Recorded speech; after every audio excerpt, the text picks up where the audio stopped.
आपका अनुभव ये है कि खिलाड़ी जब फिट रहता है और एक अच्छी गेम चुनता है तो उसके फायदे बहुत हैं। और यहाँ के लोगों में एक बात यह है कि इस गेम के लिए जो एजिलिटी, पावर और स्पीड होनी चाहिए वो हिमाचल के लोगों में बहुत ज्यादा है। तो गेम को जो हम अगले 4 साल में मैं 100% श्योर हूँ कि I will see that this game is on the laurels of the India. जैसे क्रिकेट का चल रहा है आजकल, देखिए मोबाइल के तक आप क्रिकेट देखिए, करोड़ों रुपया कमा रहे हैं बच्चे, और क्रिकेट तो पैशन बन चुका है। इसी तरीके से ड्यू बॉल भी कुछ आगे जाएगा, कैसे जाएगा, मेहनत करनी पड़ेगी।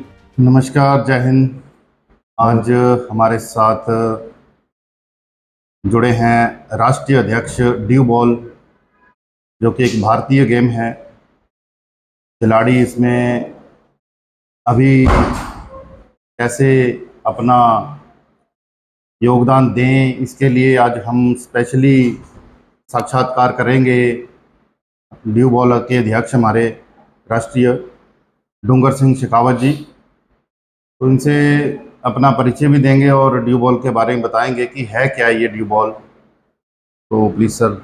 सबसे पहले मैं धन्यवाद देता हूँ आपका फैसला टीवी को जी, जिसने मुझे यहाँ पे बुला के इतना सम्मान दिया, और ड्यू बॉल को प्रमोट करने के लिए आपने मुझे बुलाया, उसके लिए आपका सबका बहुत बहुत धन्यवाद। जितने दर्शक देख रहे हैं उन सभी को मेरा प्रणाम। मैं ड्यू बॉल के बारे में संक्षिप्त में आपसे बताना चाहता हूँ कि ड्यू बॉल बास्केटबॉल और हैंडबॉल का कॉम्बिनेशन है। ये बास्केटबॉल के जो पोल होते हैं उसके अंदर एक होलो बना हुआ है, वही उसकी गोल मानी जाती है, और हैंडबॉल का ग्राउंड है। इसमें 14 प्लेयर होते हैं, जो कि लड़के और लड़कियों दोनों मिक्स नहीं होता, लेकिन सेपरेट सेपरेट गेम होता है इन दोनों का। और 3-3 नेशनल्स होते हैं, जैसे सब जूनियर, जूनियर और नेशनल्स, सीनियर नेशनल्स। मीन्स सब जूनियर जो वो बच्चे जो 14 साल से नीचे हैं वो बच्चे खेल सकते हैं। सब जूनियर में जो 18 साल से जो बच्चे नीचे हैं वो खेलते हैं। और सीनियर नेशनल में जब तक आदमी फिट होता है 18 साल से लेकर ऊपर तक वो लोग खेल सकता है। ये गेम हैंडबॉल और बास्केटबॉल का मतलब है कि handball is a game played on the surface, is the fastest game other than the ice hockey. तो उसी तर्ज पे ये गेम भी उतना ही फास्ट है, इसलिए इसमें क्या है कि इंजरी प्रोन बहुत ज्यादा होती है। और ये ड्यू बॉल में तो ये गांव से जो ज्यादा जो गांव के जो बच्चे हैं वो ग्रास रूट पे इसको खेल के बहुत आगे बढ़ सकते हैं। अब हमारे पूरे इंडिया में, पूरे स्टेट्स के अंदर, हर डिस्ट्रिक्ट के अंदर एसोसिएशंस है, और उन एसोसिएशन में वो जो है अपने क्लब के द्वारा या अपने और दूसरे माध्यम के द्वारा टूर्नामेंट करवाती रहती है, उसमें वो बच्चे पार्टिसिपेशन करते हैं। आप मतलब ऐसा है, ये ड्यू बॉल में कैसे और कब आए बच्चा, कैसे माता पिता उनको जोड़े, ये कैसे? ऐसा है कि अभी तो ये जो गेम जो है, वैसे तो ये बहुत पुराना 10 साल से ये नेशनल हो रहे हैं इसके, लेकिन चूंकि कुछ खामियां रही इसलिए उसको वहां तक, जहां तक इसको ले जाना चाह रहे थे वहां तक ले जा नहीं पाए। तो अब इसको नई जो ये संस्था खड़ी है उसमें सारे के सारे स्पोर्ट्समैन हैं जो नेशनल खेले हुए हैं, जो इंटरनेशनल भी है। मैं खुद भी बहुत वर्षों तक नेशनल खेला हूँ, हैंडबॉल खेला हूँ, बास्केटबॉल खेला हूँ, एथलेटिक्स भी करी है मैंने। तो ये तीनों का कॉम्बिनेशन है। और इसमें कैसे बच्चे आ सकते हैं कि learning takes place by 2 ways, एक तो बाय डूइंग और बाय सीइंग। या देख करके सीखते हैं और या उसको जो है करके सीखा जाता है। तो जब हम नेशनल करेंगे, ज्यादा से ज्यादा डिस्ट्रिक्ट में टूर्नामेंट करेंगे, तो उनको बच्चे देख देख करके और माता पिता मोटिवेटेड होंगे। और आने वाले भविष्य में ये कह सकता हूँ कि अगले 5 साल के बाद में ये ड्यू बॉल इंडिया में भी रजिस्टर होगा, स्कूल में भी रजिस्टर्ड हो जाएगा, और उससे बच्चों को नौकरियां मिलेंगी। उनको स्पोर्ट्स कोटा के अंदर जो एजुकेशन में फील्ड में, जैसे यूनिवर्सिटीज है या प्रोफेशनल कोर्सेस है, उसमें भी उनको फायदा मिलेगा। अभी बताया कितने लोग होते हैं इस खेल में? इस खेल में 14 प्लेयर होते हैं। 14 एक साइड, 14 दूसरी साइड प्लेयर होते हैं। 14 लोग होते हैं। लेकिन पहले जो फर्स्ट लाइनअप पे 7 प्लेयर होते हैं।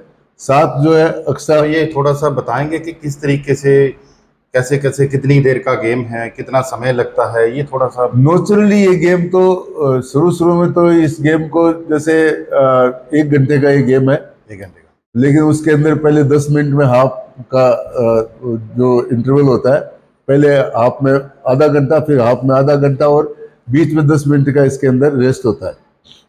और ये जो जो ये गेम है, ये अभी तक इंडोर स्टार्ट नहीं हुआ है, लेकिन ये भविष्य में ये गेम इंडोर भी हो जाएगा। इंडोर, अच्छा, मैदान छोटे में भी हो सकता है। ये कितने बाई कितने का मैदान? अभी तो 40 बाई 20 में हम कर रहे हैं इसको, 40 मीटर बाई 20 मीटर में, लेकिन वक्त के अनुसार और जहां स्टेडियम में अगर इंडोर की हो तो उसको घटाया या बढ़ाया जा सकता है। ऐसा कोई फिक्स नहीं है कि इसको 35 मीटर पे भी ला करके और 25 बाई 35 का भी ग्राउंड करके हम इसको खिला सकते हैं। तो ये मैक्सिमम कितना? ये बेसिकली जो गेम है ना सर, ये गेम बेसिकली क्या है, इसमें 3 चीज बहुत जरूरी है। इसमें एक तो स्पीड है, एजिलिटी और एक्यूरेसी, ये 3 बहुत इंपॉर्टेंट फैक्टर है। इसमें रेफरी कितने रहते हैं? रेफरी 2 होते हैं इसके अंदर, 2 रेफरी, क्योंकि बहुत ज्यादा फास्ट गेम है, तो एक हाफ को एक रेफरी कवर करता है, दूसरे को दूसरा रेफरी कवर करता है। जो ही बॉल दूसरे हाफ में जाते हैं तो इधर वाला जो रेफरी है, फर्स्ट एक फील्ड का जो रेफरी है, दौड़ करके वो एक की लाइन तक जाता है, और वैसे ही जब गेम इधर वापस से एडवांस आता है तो वो रेफरी उसका फॉलो करता है। इसलिए रेफरी भी उतना ही फिटनेस चाहिए जितनी की प्लेयर को फिटनेस चाहिए। इसमें रेफरी ऐसा नहीं है कि क्रिकेट की जगह एक जगह खड़े होकर के इशारा करेगा, नो नो नो। इसमें बराबर जितना स्पीड प्लेयर की और गेम की होती है, उतनी स्पीड रेफरी की होनी चाहिए। शेखावत जी, ये बताइए, राष्ट्रीय स्तर पे और अंतर्राष्ट्रीय स्तर पे इसकी क्या पहचान है? अंतर्राष्ट्रीय लेवल पे भी जाती है गेम, या कहाँ कहाँ कभी हुआ है ऐसा कुछ पहले भी? देखिए, मैं इंटरनेशनल ये 3-4 बार हो चुके हैं। इंडिया में 3 बार इंडिया में हो चुका है। एक बार रोपड़ में हुआ है। किस किस देश के साथ हुआ? इसमें देखिए, जो रोपड़ में जो टूर्नामेंट हुए थे इंटरनेशनल, उसमें बांग्लादेश रनर्स अप थी और इंडिया फर्स्ट था। ऐसे ही एक बार जो है ये मालदीव में टीम गई थी, वहां भी इंडिया फर्स्ट था। एक बार जो है ये टीम जो है अभी पिछले साल मुंबई में टूर्नामेंट हुए थे, उसमें भी इंटरनेशनल ऊना में भी हुआ है, और यहाँ पर भी इंडिया टीम फर्स्ट रही है। हिमाचल में भी आपने इंटरनेशनल करवाया है जी। तो ये किसके साथ हुआ था वैसे बताएंगे? ये जो जिम्बाब्वे के साथ में जो फाइनल हुआ था जी, जिम्बाब्वे हुआ। और मैं आपको एक बात, जब मैं इस धरती पे बैठा हूँ, हिमाचल की धरती को नमन करता हूँ, इस धरती पे बैठा हूँ, तो मैं एक, और ये हमने जो कल जो ये सिलेक्शन हुआ और जो मीटिंग हुई, वो भी हिमाचल में हुई, ये बड़ी बात है। और हिमाचल की एक खास बात है, मैं इंडियन सर्विसेज टीम का कोच रहा हूँ। इंडियन सर्विसेज टीम को मैं कॉमनवेल्थ कप में भी लेके गया हूँ, वहां भी मेरी टीम जीती है। तो उसमें सबसे ज्यादा जो भूमिका रही वो हिमाचल के प्लेयरों की रही। उसमें आज नाम ले सकता हूं मैं कि अजनेश चौहान मेन स्कोरर था, कटोच उसमें एक मेन प्लेयर था। इस तरीके से हिमाचल के बहुत लोग, और यहाँ के लोगों में एक बात यह है कि इस गेम के लिए जो एजिलिटी, पावर और स्पीड होनी चाहिए, वो हिमाचल के लोगों में बहुत ज्यादा है। तो मैं तो ये कहूंगा कि जो गाँव के जो बच्चे हैं, उसको सबसे ज्यादा जो ये गेमों में ड्यू बॉल के अंदर मैक्सिमम लाना चाहिए। उससे उनका भविष्य आगे रहेगा, और उसमें आगे बहुत बड़ा अचीवमेंट उनको मिलेगा। उससे उनकी नौकरी भी मिल सकती है, उससे उनका एक नाम और फेम दोनों होगा। तो क्या क्या अभी कमजोरियां हैं और क्या क्या इसको सुधारने की जरूरत है, उसके ऊपर थोड़ा सा बताएंगे? सबसे पहले तो हमारी कमजोरी ये थी कि हम हर स्टेट के अंदर जा नहीं पाए थे, ग्रास रूट तक जा नहीं पाए थे। अब जो कल मीटिंग हुई है, इसके अंदर लगभग 20 स्टेट थे, और 4-5 स्टेट और भी आ नहीं पाए। कारण क्या कि इलेक्शन का कारण था, कुछ शॉर्ट टाइम था, तो रिजर्वेशन नहीं मिला, इस कारण से वो नहीं आ पाए। लेकिन मैं आज ये कह सकता हूँ, कम से कम 25 से 29 स्टेट के अंदर ये ग्रास रूट तक है, मतलब डिस्ट्रिक्ट लेवल तक है। ये आप भारत के अंदर एक राष्ट्रीय अध्यक्ष के रूप में ड्यू बॉल के नाम से आपका, जी, तो इसके लिए आपने आगे के लिए क्या रणनीति बना रखी है? कैसे इसको थोड़ा आगे बढ़ाना है? कितना टाइम लगेगा? क्या जरूरतें रहेंगी? अब क्या है कि आपने सही क्वेश्चन पूछा है। एक्चुअली क्या है कि अब जो हमने टीम जो गठित हुई है हमारी, वो सारे के सारे या तो नेशनल प्लेयर रहे या स्पोर्ट्स से बहुत जुड़े हुए लंबे समय से रहे हैं। अब हम लोगों ने ये तय किया है कि हर हिंदुस्तान के हर एक जिले के अंदर हमारी एक एसोसिएशन होगी। वो एसोसिएशन लोकल जो टूर्नामेंट करवाएगी, उनमें से जो बच्चे आएंगे उसको स्टेट में लाएगा, स्टेट से कंपटीशन होकर के जो बच्चे स्टेट में आएंगे और नेशनल पार्टिसिपेट करके नेशनल में जिसका सिलेक्शन होगा और इंटरनेशनल बनेंगे। इस तरह की हमने व्यवस्था करी है। अब ये मैं कह सकता हूँ कि अगले 3-4 साल में ये रिजल्ट आपको देखने को मिलेगा। तो कोच इनके जल्दी मिल जाते हैं कहाँ? जैसे ड्यू बॉल का मैंने भी बड़ा कम सुना है, इनका कोच कहाँ या प्रशिक्षण कहाँ ले? कोई क्लब या कुछ ऐसे ज़्यादा इनका नज़र नहीं है, इसके लिए कुछ है कुछ प्लानिंग? ऐसी प्लानिंग कर रहे हैं कि जो अभी जो जो एसोसिएशन है इसमें मोस्टली बास्केटबॉल हैंडबॉल के प्लेयर या कोचेज ही हैं। जैसे मैं खुद का ही बता देता हूँ कि मैं खुद ही हैंडबॉल का कोच रहा हूँ। तो बेसिकली जो ट्रेनिंग है वो हैंडबॉल की है इसके अंदर और एक्यूरेसी की है।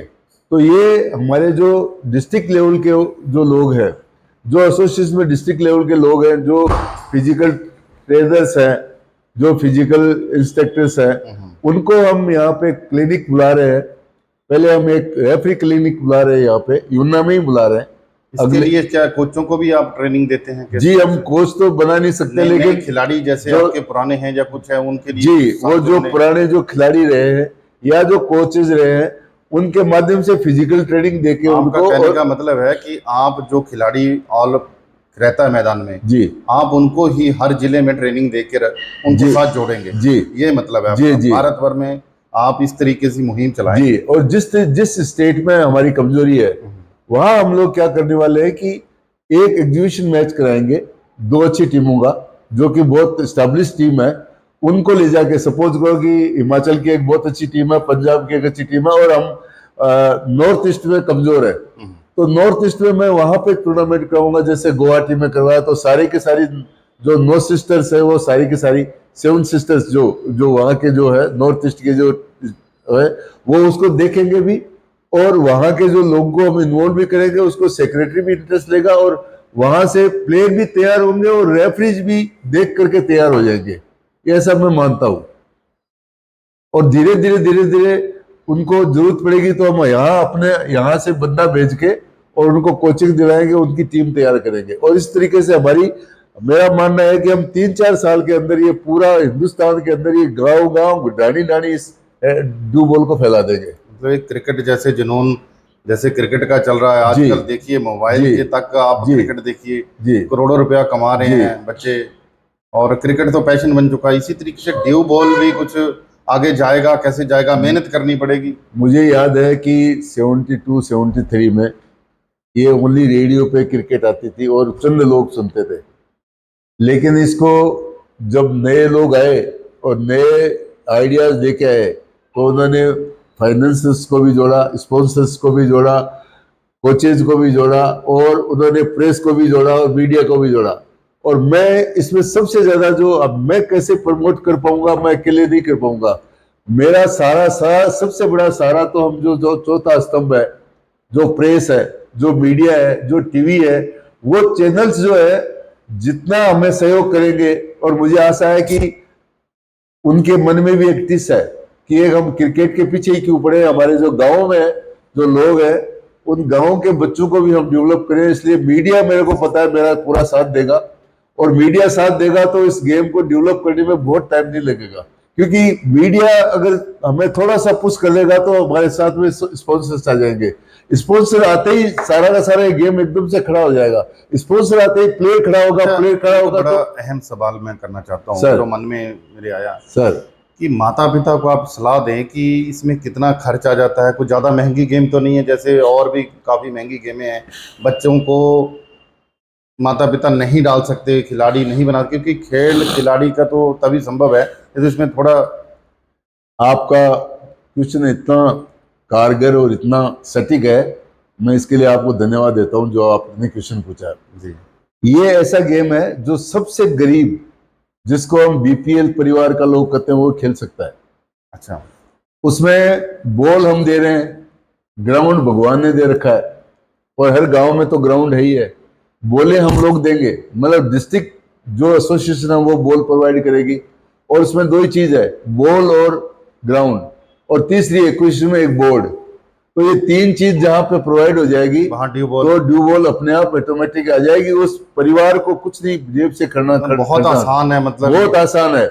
जबकि आज टेनिस खेलते हो तो सबसे उसको सस्ता और सबसे आसान गेम है। सबसे आसान गेम है, उसमें सिर्फ फिजिकल ही चाहिए बंदा, और गांव के लोगों का फिजिकल बहुत स्ट्रांग होता है, उनमें स्पीड भी होती है, एजिलेशन भी होती है, और प्रैक्टिस से उनकी एक्यूरेसी बढ़ जाती है, और प्रैक्टिस मेक्स मैन परफेक्ट, ये तो आपने ही सुना है। तो ये सब मेहनत का ही काम है, और खर्चा इसमें दो पैसे का भी नहीं है। माता पिता को आप ये बता दीजिए कि इसमें खर्चा नहीं है। हाँ। आप ड्यू बॉल में अपने बच्चों को मैं सभी जोड़े बच्चों के माता पिता को निवेदन करता हूँ, हम लोगों पे विश्वास कीजिए और इन बच्चों को आप जो है ड्यू बॉल में डालिए। आपका 1 रुपया खर्चा नहीं होगा, हम इस बच्चों को डेवलप करेंगे और हम ही इनको आगे बढ़ाएंगे। इनको हम तो ये तक कोशिश करें कि नेशनल में लाने के लिए भी बच्चों को अपने जेब से पैसा नहीं देना पड़े, और खाना पीना रहना भी हमारी तरफ से, हमारी एसोसिएशन की तरफ से या स्पॉन्सर्स की तरफ से उनको फ्री हो जाए, ऐसी व्यवस्था करने में लगे। और हम सरकार से भी अनुरोध करेंगे, क्योंकि हिमाचल प्रदेश से अनुराग जी ठाकुर साहब जो स्पोर्ट्स मिनिस्टर हैं, बिल्कुल, बिल्कुल। और खेलो इंडिया खेलो में मोदी जी का बहुत बड़ा हाथ है। बिल्कुल, मोदी जी चाहते हैं, वो चूंकि गांव से गरीब परिवार से आया है, तो वो भी चाहते हैं कि गरीब खेल जो है वो ज्यादा से ज्यादा बढ़े। और हमारी भी, मैं भी एक साधारण परिवार से ही हूँ, और मैंने भी कभी नहीं सोचा था कि मैं देश का इस खेल में, हैंडबॉल में मैं वहां तक जाऊंगा या मैं कोच बनूंगा। आज उसी आशा को पूरा किया, तो मेरे गांव की उस हैंडबॉल ने और ड्यू बॉल ने ही पूरा किया। तो ये ड्यू बॉल भी हैंडबॉल का ही रूप है। तो आपने बताया मुझे, जैसे आप खेलों से जुड़े हुए थे जी, तो जब से आपने शुरुआत की खेलों के बाद आपको क्या क्या लाभ हुए, कहाँ तक आप गए अपने जीवन में? देखिए स्पोर्ट्स एक ऐसी चीज है, सबसे बड़ी तो बात ये होती है कि बिना 1 रुपया खर्चा किए आपकी फिटनेस होती है।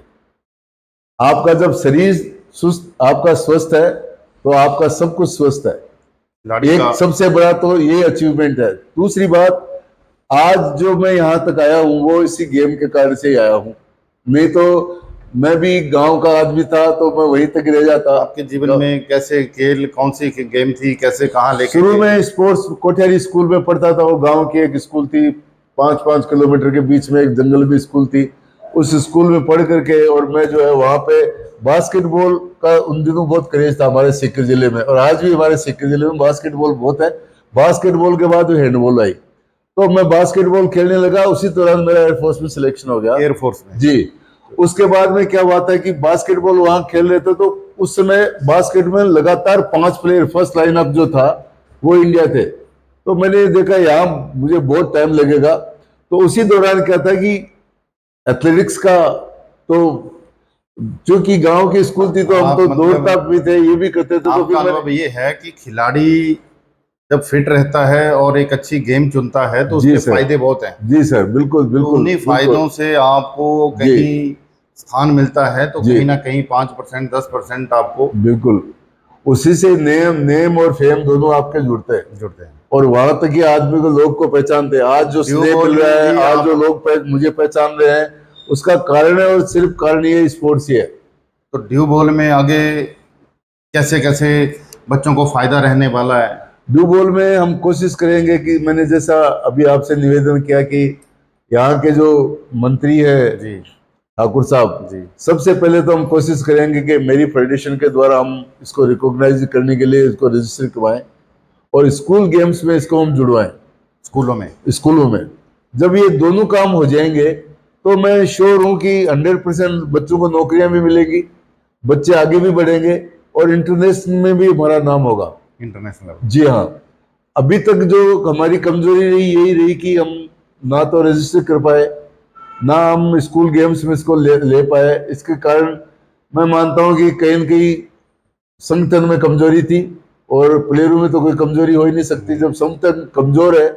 और संगठन में भी अगर आदमी ऑनेस्टली अगर काम करे, तो मैं सोचता हूँ कि कोई भी काम को, बड़ा भारी काम नहीं होता, उसको आसान किया जा सकता है। तो इसी कमजोरी को हम दुरुस्त करेंगे, और इसको गेम को जो हम अगले 4 साल में, मैं 100% श्योर हूँ कि I will see that this game is on the laurels of the India and 100% people recognize in गांव ढाणी में सब जगह इसको पहचान जाएंगे।